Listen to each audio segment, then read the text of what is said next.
नमस्कार हिमाचल अभी अभी .com का रेडियो बुलेटिन सुन रहे हैं आप। मैं हूं आपके साथ नेहा गुप्ता। इस बुलेटिन में हम बात करेंगे प्रदेश भर की अहम घटनाओं के बारे में, लेकिन सबसे पहले नजर डालेंगे सुर्खियों पर। सीएम जयराम ठाकुर ने नवाया ज्वालामुखी मंदिर में शीश, अब हवन यज्ञ भी कर पाएंगे श्रद्धालु। हिमाचल में all India river rafting marathon series शुरू, देश भर की 28 टीमें दिखाएंगी दमखम। धर्मशाला में बोले राजेंद्र राणा, फर्जी डिग्री मामले की सीबीआई जांच करवाए प्रदेश सरकार। किन्नौर के न्यूगलसेरी में फिर दर का पहाड़, एचआरटीसी बस पर पत्थर गिरने से 6 घायल।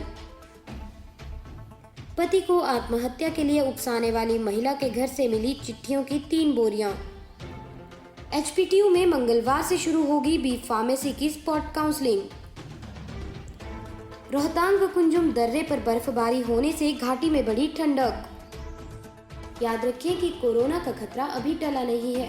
हमारा आप सभी से आग्रह है कि एहतियात बरतें और सुरक्षा के 3 उपायों का पालन करें।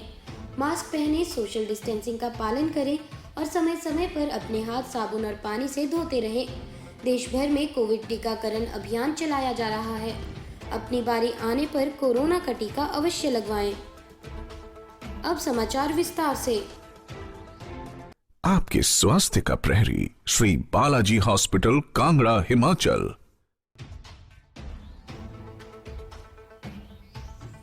शक्तिपीठ ज्वालामुखी में अब पुजारी और श्रद्धालु दर्शनों के साथ हवन यज्ञ भी कर पाएंगे। सोमवार को मंदिर में दर्शन करने के बाद इसकी अनुमति सीएम जयराम ठाकुर ने दी है। अब मंदिर में हवन यज्ञ किए जा सकेंगे। इसके लिए प्रशासनिक अधिकारियों को दिशा निर्देश दे दिए हैं। सीएम ने मंदिर में चल रहे विकास कार्यों का भी जायजा लिया। प्रशासन को आवश्यक दिशा निर्देश भी दिए गए। सीएम थोड़ी देर के लिए ज्वालामुखी मंदिर में रुके। इसके बाद पत्रकारों से बातचीत में उन्होंने कहा कि सोमवार से मंदिर में हवन यज्ञ करने की अनुमति दे दी गई है। पुजारी और श्रद्धालु दर्शन के साथ हवन यज्ञ भी कर पाएंगे। उन्होंने कहा कि कोरोना का दौर जल्द खत्म हो जाए तो सभी रुके हुए कार्य सही से हो पाएंगे। पहले की तरह ही श्रद्धालु माता के दर्शनों को आ सकेंगे और आशीर्वाद भी ले सकेंगे। हमीरपुर के नादौन में all India river rafting marathon series सोमवार को शुरू हो गई है। वन, खेल एवं युवा सेवाएं मंत्री राकेश पठानिया ने हरी झंडी दिखाकर प्रतियोगिता का शुभारंभ किया।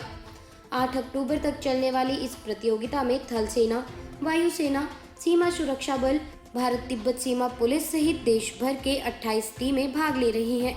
इनमें 5 महिला टीमें भी शामिल हैं।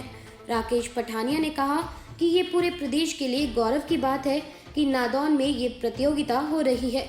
नादौन के आसपास ब्यास नदी का बहाव रिवर राफ्टिंग जैसे साहसिक खेलों के लिए बहुत उपयुक्त है और आने वाले समय में ये क्षेत्र विश्व मानचित्र पर एक बड़ी राफ्टिंग साइट के रूप में भी उभर कर सामने आएगा।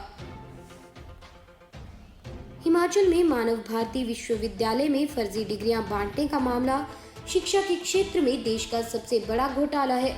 इतने बड़े स्तर पर घोटाला होने के बावजूद प्रदेश सरकार न्यायालय में मजबूत पक्ष नहीं रख पाई। फतेहपुर उपचुनाव प्रभारी एवं सुजानपुर विधायक राजेंद्र राणा ने धर्मशाला में पत्रकार वार्ता के दौरान ये सब बातें कही हैं। उन्होंने कहा कि फर्जी डिग्री घोटाले मामले में अब तक हुई जांच में पाया गया है कि मानव भारती विश्वविद्यालय ने करीब 6 लाख फर्जी डिग्रियां बांटी थी। एक डिग्री के एवज में 3 से 10 लाख रुपए भी लिए गए थे। इसके हिसाब से मानव भारती विश्वविद्यालय में कम से कम 20,000 करोड़ रुपए का घोटाला हुआ है। इतने बड़े स्तर का घोटाला होने के बावजूद मामले में गिरफ्तार सभी लोगों को जमानत मिल गई है और सरकार इसमें कुछ नहीं कर पाई। शेष समाचार ब्रेक के बाद। आपके स्वास्थ्य का प्रहरी श्री बालाजी हॉस्पिटल कांगड़ा हिमाचल। जिला किन्नौर की न्यूगलसेरी में एक बार फिर से पहाड़ दरका है। सोमवार को एचआरटीसी रिकांगपिओ डिपो की ताबो से रामपुर जा रही बस पर न्यूगलसेरी में पत्थर गिर गए। हादसे में बस में सवार 6 यात्री घायल हुए हैं। NH 5 पर यह हादसा सुबह 11 बजे के करीब हुआ। अचानक पहाड़ी से पत्थर बस पर आ गिरे। गनीमत ये रही कि यात्रियों को गंभीर चोट नहीं आई है। हालांकि एक बड़ा हादसा होते होते टल गया। हादसे में घायल हुए यात्रियों को प्राथमिक उपचार के लिए ज्यूरी अस्पताल पहुंचाया गया। बता दें कि पत्थर गिरने से बस को भी नुकसान पहुंचा है। डीसी आबिद हुसैन सादिक ने बताया कि एनएच व लोक निर्माण विभाग की ओर से न्यूगलसेरी हादसे वाले उक्त स्थान से लूज बोल्डरों व मलबा को हटा दिया गया था। लोगों की सुरक्षा को ध्यान में रखते हुए होमगार्ड व पुलिस कर्मियों को आज से उक्त स्थान पर तैनात कर दिया जाएगा। मंडी में अपने पति को आत्महत्या के लिए उकसाने के मामले में पुलिस की गिरफ्त में आई महिला के घर से डाक की 3 बोरियां बरामद हुई हैं। आरोपी महिला उषा देवी डाक विभाग में बतौर डाकिया कार्यरत है और बीते करीब 6 वर्षों से डाकघर नबाही में अपनी सेवाएं दे रही थी। बीते सप्ताह महिला के पति बेली राम ने जहरीला पदार्थ खाकर आत्महत्या कर ली थी और उसने इसके लिए अपनी पत्नी, उसके प्रेमी और ससुराल वालों को दोषी ठहराया था। मृतक के भाई संजय कुमार की शिकायत पर सरकाघाट थाना पुलिस ने उषा देवी और अन्य लोगों के खिलाफ धारा 306 के तहत मामला दर्ज करके उन्हें गिरफ्तार कर लिया है। मृतक के भाई संजय कुमार ने महिला के कमरे में जाकर जब तलाशी ली तो उसके कमरे से डाक की 3 बोरियां बरामद हुई। इन बोरियों में 1000 से ज्यादा आधार कार्ड, 2500 से अधिक स्पीड पोस्ट पत्र, कॉल लेटर्स, LIC रसीद बुकें, चेक बुक्स और कॉलेज और स्कूली छात्रों के प्रमाण पत्र बरामद किए गए हैं। हिमाचल प्रदेश तकनीकी विश्वविद्यालय बी फार्मेसी सहित अन्य विषयों की खाली सीटों को भरने के लिए 5 अक्टूबर को स्पॉट काउंसलिंग करेगा। स्पॉट काउंसलिंग तकनीकी विश्वविद्यालय से संबंधित शिक्षण संस्थानों में B pharmacy direct entry, B pharmacy Ayurveda, BBA, BCA, BSc और MTech में खाली सीटों के लिए की जाएगी।